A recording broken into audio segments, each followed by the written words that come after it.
Assalamualaikum warahmatullahi wabarakatuh. Nama saya Ida Melianawati, NIM 432 dari kelas Psikologi Sosial E. Di sini saya membuat video untuk memenuhi tugas mata kuliah tersebut. Di sini saya akan menjelaskan tentang atraksi interpersonal dan hubungan interpersonal. Yang pertama itu atraksi interpersonal. Atraksi interpersonal itu apa sih? Atraksi interpersonal yaitu rasa suka atau rasa tertarik terhadap orang lain yang menyebabkan kecenderungan untuk berkomunikasi dengan orang tersebut. Di materi ini tertulis bahwa pendapat Sugiono yang mengemukakan bahwa makin tertarik kita pada orang lain, akan semakin besar kecenderungan kita untuk berkomunikasi dengan orang lain tersebut. Kayak misalkan contoh waktu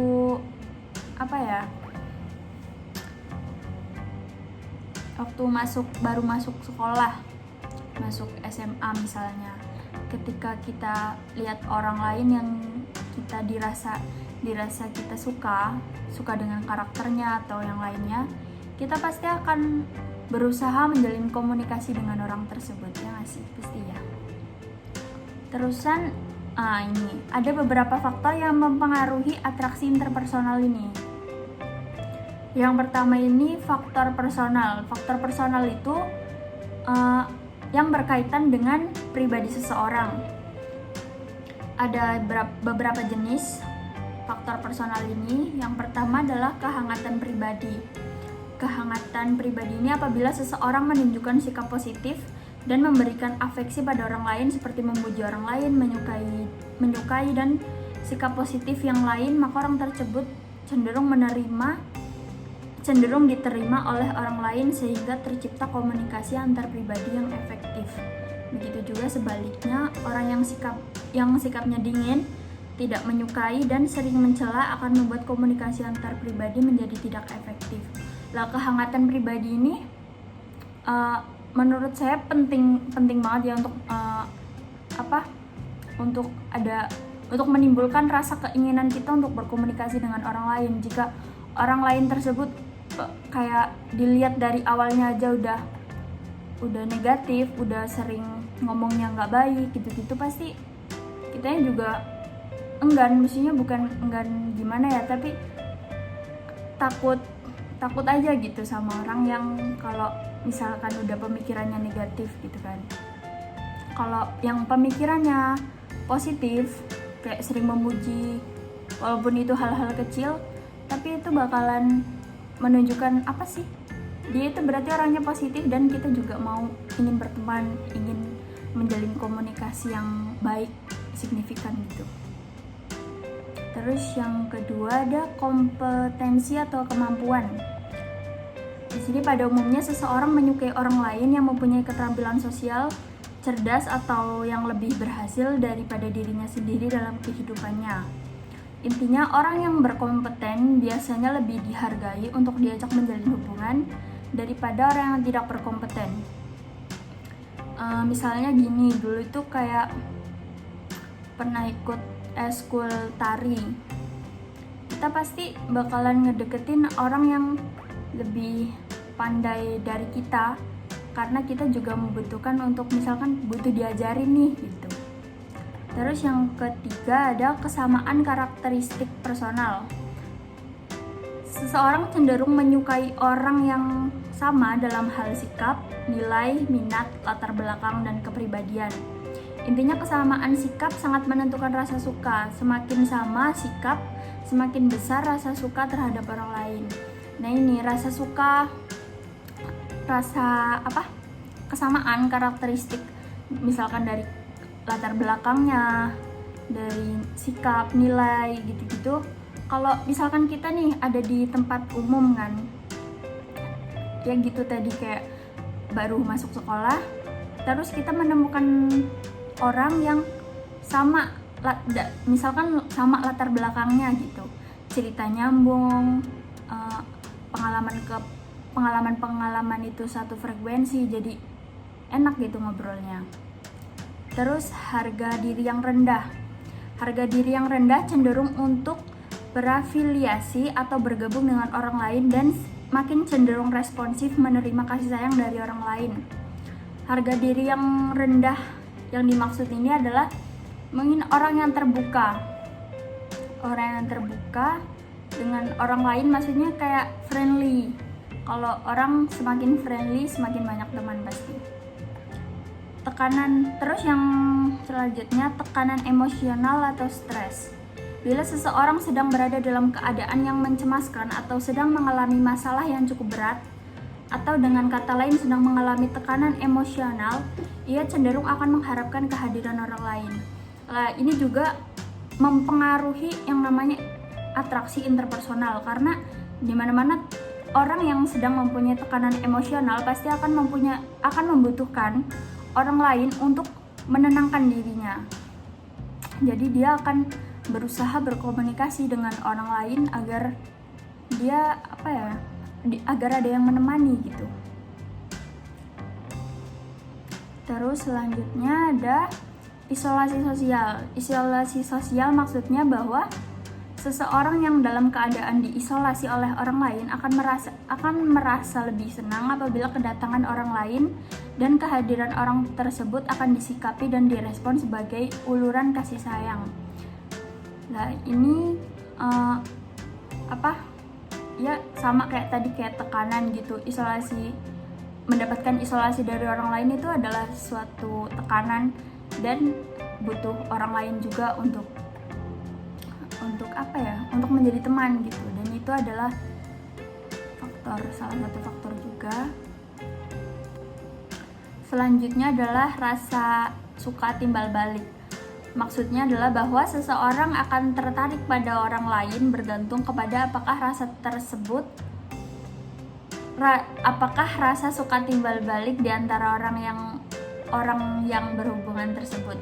Dalam komunikasi antar pribadi, apabila komunikator memberikan sinyal aktualisasi dalam bentuk rasa suka pada komunikan, maka pada gilirannya komunikan juga akan memberikan sinyal yang sama. Maksudnya rasa suka timbal balik adalah ketika kita menginginkan, misalkan kita nih suka sama orang kan, kita kan udah cenderung ingin berkomunikasi. Efektif atau enggaknya itu tergantung nantinya orang yang kita sukai, yang ingin kita ajak komunikasi itu mempunyai rasa timbal balik untuk berkomunikasi dengan kita atau enggak gitu. Terus kebutuhan yang saling melengkapi. Maknanya bahwa kebutuhan yang berhubungan dengan orang lain semakin lama akan semakin kompleks dan beraneka ragam.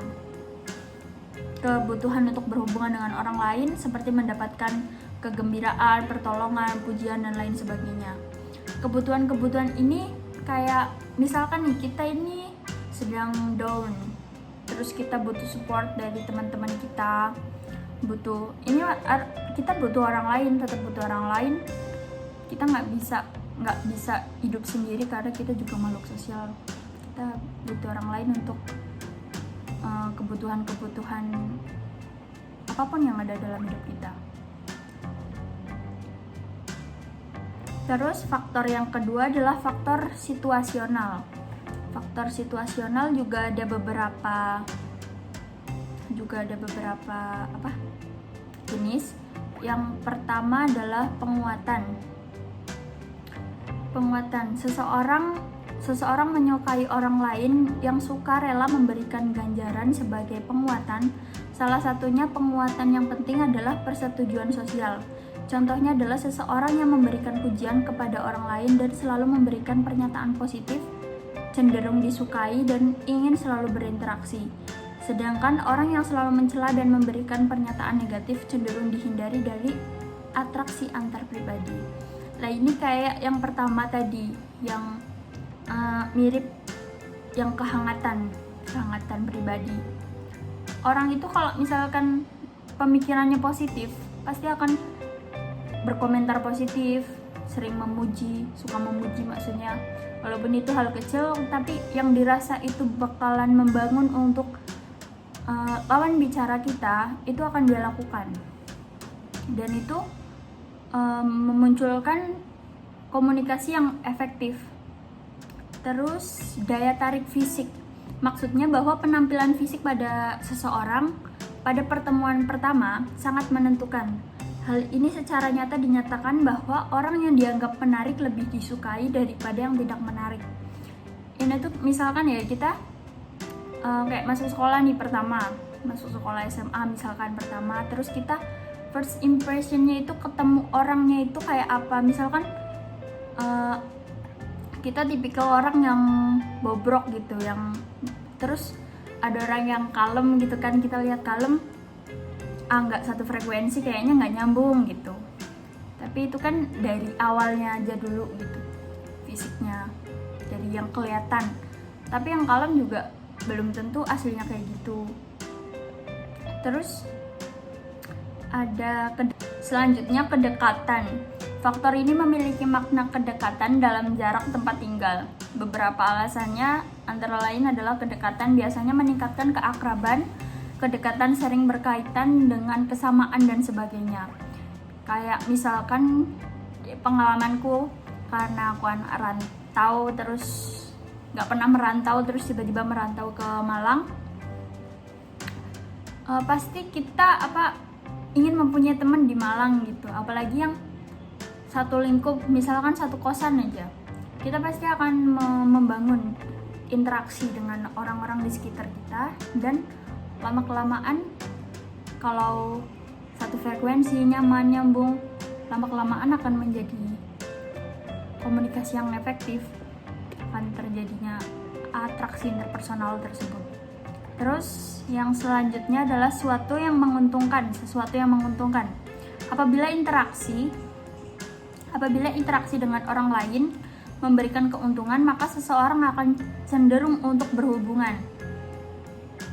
Misalkan menguntungkan itu kayak yang awal tadi, kayak misalkan keahlian itu, orang yang mempunyai keahlian itu, kita akan cenderung ingin dekat dengan orang itu, ingin berkomunikasi dengan orang itu.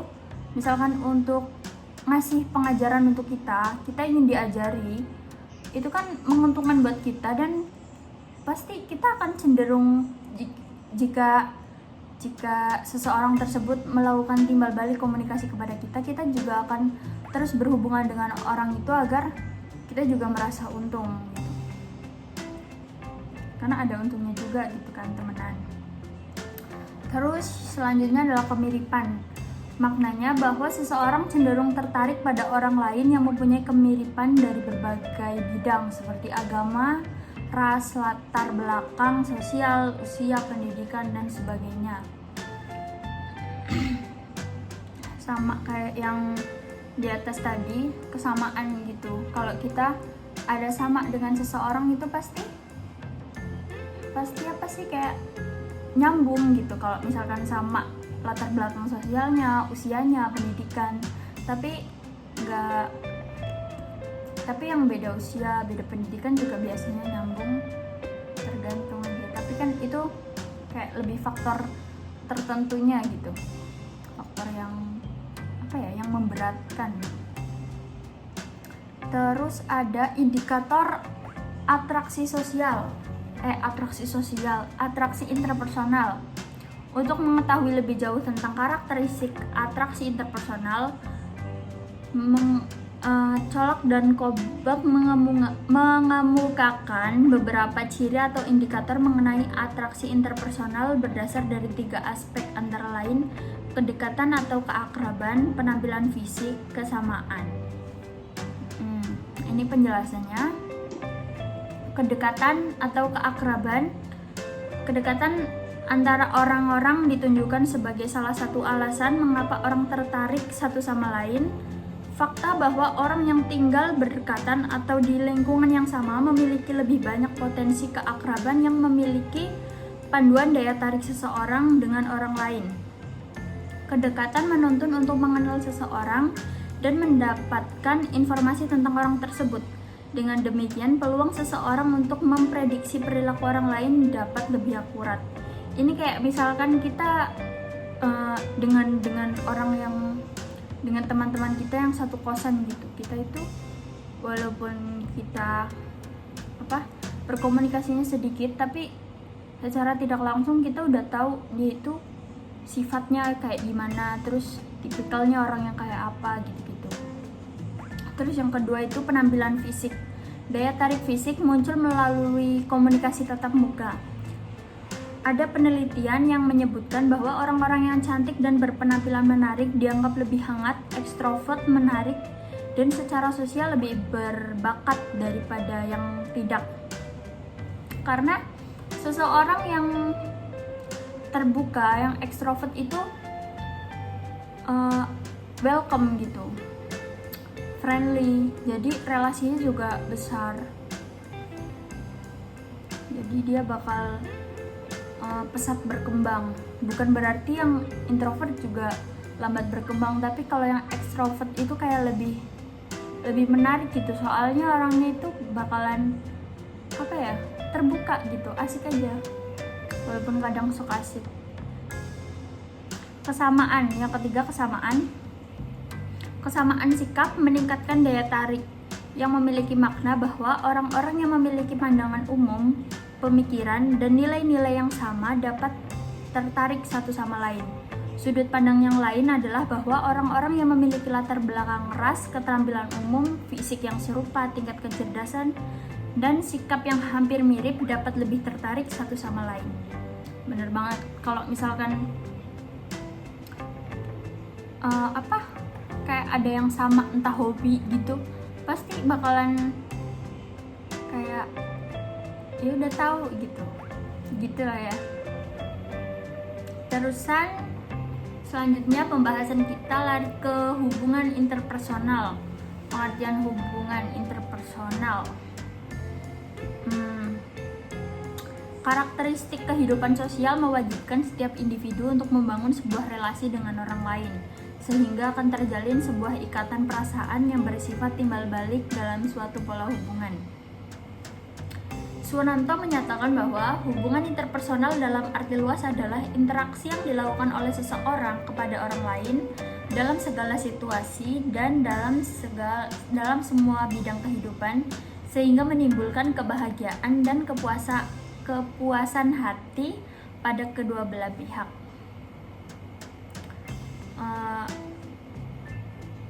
Hakim dalam Supriyadi mengemukakan juga bahwa hubungan interpersonal adalah di mana kita berkomunikasi, kita tidak hanya sekedar menyampaikan informasi, tetapi secara tidak sadar kita juga menentukan kadar hubungan emosional dengan lawan bicara kita. Komunikasi yang efektif ditandai dengan beberapa unsur. Salah satunya adalah terbinanya hubungan interpersonal atau antar pribadi.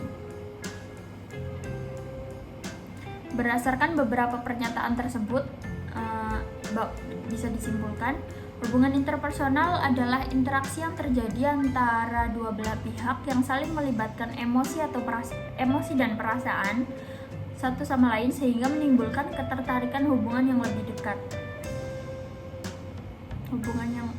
Hubungan interpersonal ini kayak lebih ke udah sahabatan atau udah pacaran gitu-gitu. Mungkin ya, soalnya melibatkan emosi dan perasaan gitu. Kalau misalkan orang yang tidak terlalu dekat gitu kan, kita ngomong juga komunikasi itu hanya sekedar kita memerlukan, kita apa gitu. Tapi jika itu kayak sudah melewati masa-masa komunikasi yang efektif, maksudnya dalam artian sudah bertukar kepercayaan, maksudnya udah bertukar kayak hal yang seharusnya ditutupi tapi udah kita terbuka dengan orang tersebut, itu udah deket, udah ada sinyal-sinyal emosi gitu. Kita komunikasinya dengan emosi. Kalau udah dengan emosi udah deket lah istilahnya, itu udah hubungan interpersonal. Faktor-faktor yang menumbuhkan hubungan interpersonal, yang pertama adalah sikap percaya. Ya, tadi percaya didefinisikan sebagai mengandalkan perilaku orang untuk mencapai tujuan yang dikehendaki, yang pencapaiannya tidak pasti dan dalam situasi yang penuh resiko. Terdapat juga 3 hal utama yang dapat menimbulkan sikap percaya, diantaranya menerima, empati, dan kejujuran. Nah, itu contohnya kita itu punya rahasia yang tidak diceritakan oleh orang lain. Tapi ketika kita udah deket dengan orang, itu pasti kita bakalan menceritakan rahasia yang sepantasnya kita bisa ceritakan.